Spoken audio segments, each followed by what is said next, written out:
रायगढ़ राज्य में जग्गी नाम का एक बेहद आलसी, धूर्त और एक नंबर का बदमाश व्यक्ति रहता था। जग्गी हमेशा किसी गरीब का भोजन छीन लेता तो किसी के पैसे छीन लेता। राजा विक्रम जग्गी की हरकतों से बहुत परेशान था, लेकिन जग्गी हमेशा राजा की दयालुता का फायदा उठाकर बच निकल जाता। एक दिन जग्गी एक पेड़ के नीचे आराम कर रहा था कि तभी उसने देखा गांव के मुखिया सुखिया चाचा बड़े सज धज कर राजमहल की ओर जा रहे थे। अरे इतना सच धज के कहाँ जा रहे हो मुखिया जी? क्या राजमहल में कोई दावत वगैरह है क्या? जग्गी की बात सुनकर गांव का मुखिया जग्गी के पास आकर बोला, बिल्कुल सही कहा तुमने जग्गी। क्या तुम्हें नहीं मालूम राजा विक्रम ने आज पूरे गांव को अपने राजमहल में दावत दी है किस खुशी में? जहाँ तक मेरी जानकारी है तो आज तो राजा का कोई जन्मदिन भी नहीं है। हाँ, लेकिन आज उनका पुत्र 10 साल का हो गया है। इसी वजह से उन्होंने सारे गांव के लोगों को दावत दी है। 10 साल का हो गया है? भला उसके 10 के होने से पूरे गांव की दावत का क्या संबंध? दरअसल पंडित जी ने राजा विक्रम से ऐसा करने के लिए बोला है। उन्होंने कहा है कि अगर वो ऐसा करेंगे तो उससे उनकी प्रजा और ज्यादा सुखी रहेगी। और तुम तो जानते ही हो कि राजा विक्रम कितने दयालु हैं और अपनी प्रजा के लिए वो कितनी चिंता करते हैं। अब फिर तो काफी अच्छे अच्छे पकवान भी बने होंगे। ये भी कोई कहने की बात है जग्गी? अरे राजा के घर पर दावत है भैया, तो जाहिर सी बात है एक से एक अच्छे पकवान बने होंगे। तो फिर तो अच्छी बात है मुखिया जी। आप चलिए, मैं भी तैयार होकर कुछ ही देर में राजमहल पहुंचता हूँ। हाँ। जग्गी की बात सुनकर मुखिया जोर जोर से हंसता हुआ बोला, लगता है तुझे किसी ने अभी तक ये नहीं बताया जग्गी कि राजा विक्रम ने सबको दावत दी है सिवाय तेरे। क्या मतलब? मतलब ये कि राजा विक्रम के साफ साफ आदेश हैं कि आज के दिन जग्गी राजमहल के आसपास भी ना दिख जाए, नहीं तो उसकी खैर नहीं। ये तो राजा की बहुत ज्यादा गलत बात है मुखिया जी। क्या मैं इस गांव का व्यक्ति नहीं हूँ? वैसे तो तुम्हारा राजा बड़ा दयालु बना फिरता है। दयालु राजा वही होता है जो अपनी प्रजा को एक समान समझता है। मत भूलो जग्गी कि उसकी दयालुता की वजह से तुम आज तक बचते आए हो, वरना अगर तुम किसी दूसरे राज्य में रह रहे होते तो वहाँ का राजा कब का तुम्हें फांसी पर चढ़ा चुका होता। और सुनो, मेरी बात को मजाक मत समझना भैया, राजमहल की ओर भटक कर भी मत जाना, बता रहा हूँ। मुखिया की बात सुनकर जग्गी के चेहरे पर क्रोध झलकने लगा।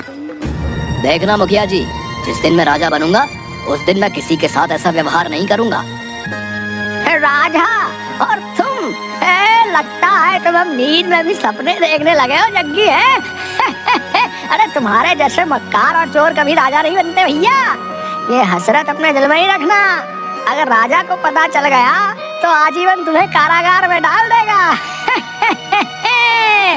इतना कहकर मुखिया जग्गी का मजाक उड़ाते हुए और जोर जोर से हंसते हुए वहाँ से चला गया। जग्गी गुस्से से बड़बड़ाता हुआ अपने आप से बोला, ये राजा अपने आप को समझता क्या है? पूरे गांव को दावत दी, मुझे दावत नहीं दी। ये तो मेरी बहुत ज्यादा बेइज्जती है। लेकिन कोई बात नहीं, मैंने भी अपने ऊपर पूरी बेशर्मी लाद रखी है। हाँ, मैं राजमहल जाऊंगा, देखता हूँ राजा क्या कर लेता है। जग्गी तैयार होकर सीधे राजमहल में पहुंच गया। राजमहल में अच्छे अच्छे पकवान देखकर जग्गी के मुंह में पानी आ गया। अरे वाह, देसी घी की पूड़ियाँ भी हैं, मिठाई भी है। आहा, कितनी शानदार खुशबू आ रही है। जग्गी तुरंत उन पकवानों की ओर लपक कर उन्हें खाने लगा कि तभी राजा विक्रम की नजर जग्गी पर पड़ गई। वो गुस्से से जग्गी की ओर आकर बोले, वैसे तो मैंने मना किया था कि तुम इस राजमहल के आसपास भी भटक मत जाना, लेकिन मैं जानता हूँ कि तुम एक नंबर के बेशर्म हो। मैंने अपनी जिंदगी में बड़े बड़े बेशर्म देखे, लेकिन तेरे जैसा बेशर्म मैंने कभी नहीं देखा। जी तो चाहता है कि अभी और इसी वक्त तेरी गर्दन तेरे धड़ से अलग कर दूं, लेकिन क्या करूं, आज मेरे महल में जश्न है। अब आ ही गए हो तो पेट भर कर खाना, और चाहो तो अपने घर के लिए भी ले जाना। लेकिन याद रखना, आज मेरे राजमहल में बहुत दूर दूर से मेहमान आए हैं। गलती से भी अगर तुमने कुछ उल्टी सीधी हरकत की तो इस बार मैं तुम्हें नहीं छोड़ूंगा। यह कैसी बातें कर रहे हैं आप राजा साहब? मैं अब सुधर गया हूँ। हाँ, सुधर जाओ तो तुम्हारे लिए अच्छी ही बात है। इतना कहकर राजा विक्रम वहाँ से गुस्से से चला गया।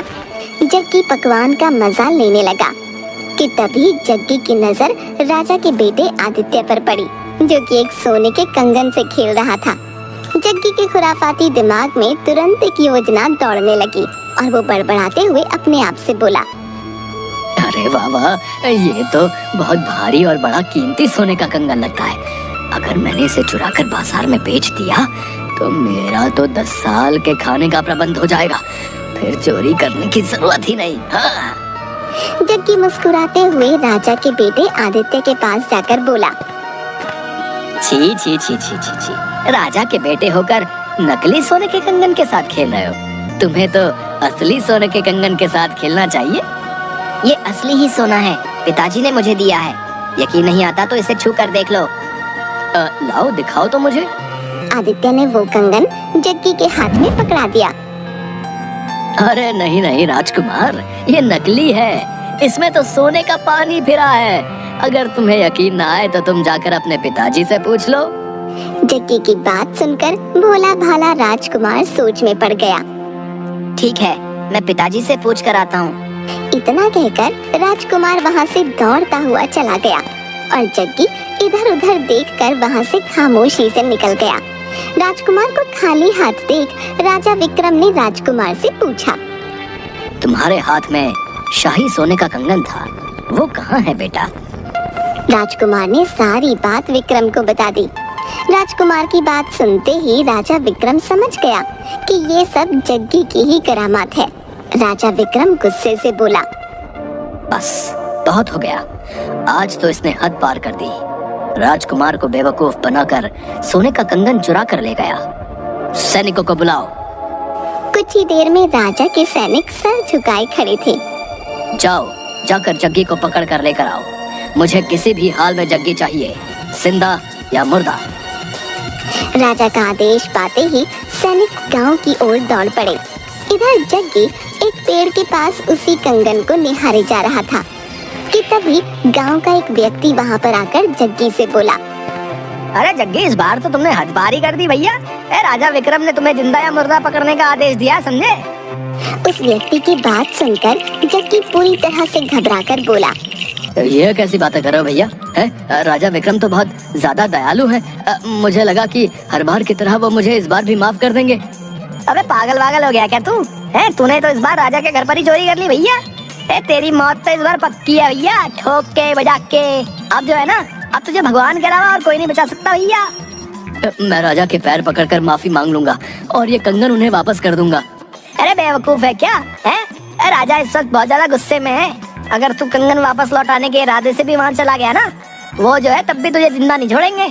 और तो और, अगर तुझे किसी सैनिक ने देख लिया तो सैनिक ही तुझे जान से मार देंगे, समझ गया? तो अब मैं क्या करूं?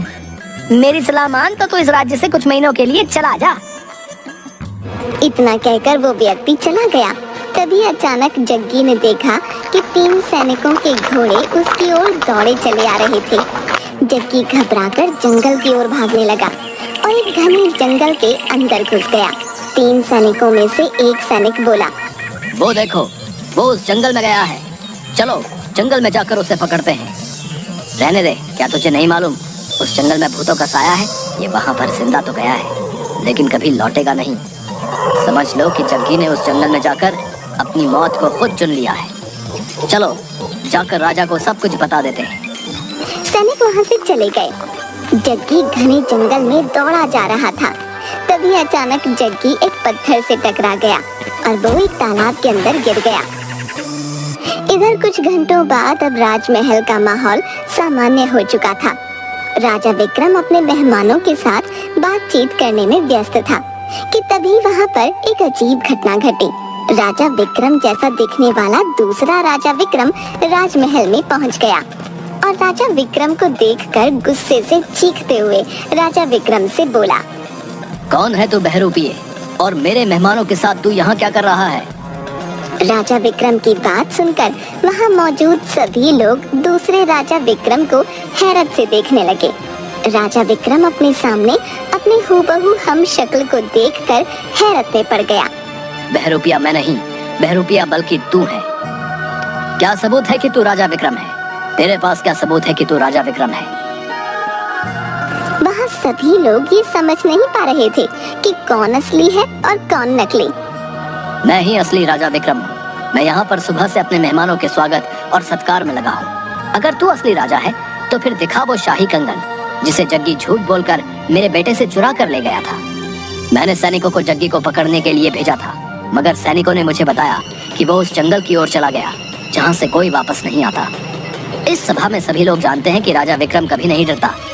तेरे बेटे के सोने का शाही कंगन चोरी हो गया और तू यहाँ पर बैठकर मेहमानों के साथ गप्पे लड़ा रहा है, क्योंकि तू राजा विक्रम नहीं है। इतना बोलकर हमशक्ल विक्रम वो सोने का शाही कंगन निकालकर बोला, सुंदर नगर के वासियों, ये बहरूपिया झूठ बोल रहा है। देखो मेरे पास ये मेरे बेटे का सोने का शाही कंगन है। मैं इसे उस भयानक जंगल से जग्गी को मार कर लाया हूँ। मैं कुछ देर के लिए जंगल क्या गया, इस बहरूपिये ने आकर मेरी जगह ले ली। बस बहुत हो गया। अगर ऐसी बात है तो फिर हमारे और तुम्हारे बीच युद्ध होगा। जो जीतेगा वही असली विक्रम कहलाएगा। दूसरा राजा विक्रम भी राजा से आर पार करने के मूड में था। उसने तुरंत हाँ कर दी और दोनों के बीच युद्ध होने लगा। कुछ ही देर में एक राजा विक्रम ने दूसरे राजा विक्रम को जख्मी करके जमीन पर धराशायी कर दिया। तभी वहाँ पर एक काला धुआं फैल गया और उसमें से एक चुड़ैल निकलकर जख्मी विक्रम सिंह के सामने आकर खड़ी हो गई। मैंने तुमसे कहा था बेवकूफ कि तुम देखने में भले ही विक्रम जैसे लगोगे, लेकिन आत्मा तुम्हारी ही रहेगी। बेवकूफ, राजा विक्रम असली राजा है। उसके पास युद्ध लड़ने की कला है। और जहाँ तक तुम्हारा सवाल है, तुम तो लोगों से खाना भी चोरी करके खाते हो। तुम जख्मी हो चुके हो। राजा की तलवार तुम्हारे शरीर पर पड़ चुकी है, इसलिए अब तुम अपने असली रूप में आ जाओगे। अचानक जख्मी राजा विक्रम जग्गी की शक्ल में आ गया। राजा विक्रम हैरत से चुड़ैल से बोला, ये तो जग्गी है। ये सब क्या है? बताती हूँ, बताऊंगी ही नहीं, दिखाऊंगी भी तुझे। इतना कहकर चुड़ैल ने एक फूंक मारी और सारे राज्य के सामने एक दृश्य चलने लगा। जब जग्गी जैसे ही तालाब में गिरा, अचानक तालाब में से काला धुआं निकलने लगा और देखते ही देखते उस तालाब में से एक चुड़ैल निकलकर जग्गी के सामने आ गई। जग्गी तुरंत डरते हुए तालाब से बाहर निकलकर घबरा कर बोला, कौन हो तुम? एक चुड़ैल। मैं बरसों से यहाँ तालाब के अंदर कैद थी, मगर अब मैं आजाद हूँ।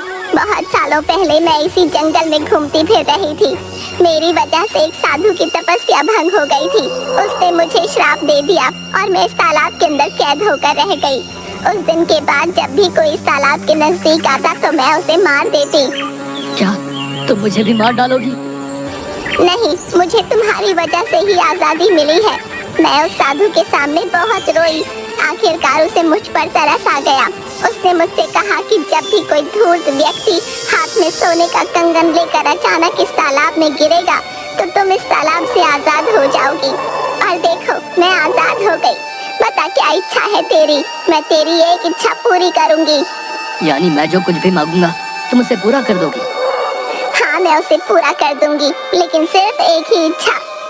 उस सुंदर स्त्री की बात सुनकर जग्गी बड़बड़ाता हुआ अपने आप से बोला, यही सही मौका है राजा को सबक सिखाने का।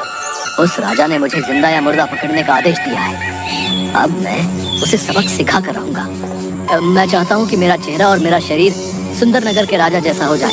इसी वक्त जैसा राजा विक्रम है मैं हूबहू उसके जैसे हो जाऊं, उसके शाही कपड़ों से। जग्गी की बात सुनकर चुड़ैल हंसते हुए बोली, बेवकूफ मानव, इससे तुझे क्या हासिल होगा? जब मेरी शक्ल और शरीर राजा जैसा हो जाएगा तो तुम लोग मुझे राजा ही समझोगे और मैं बगैर लड़े सुंदर नगर का राजा बन सकता हूँ।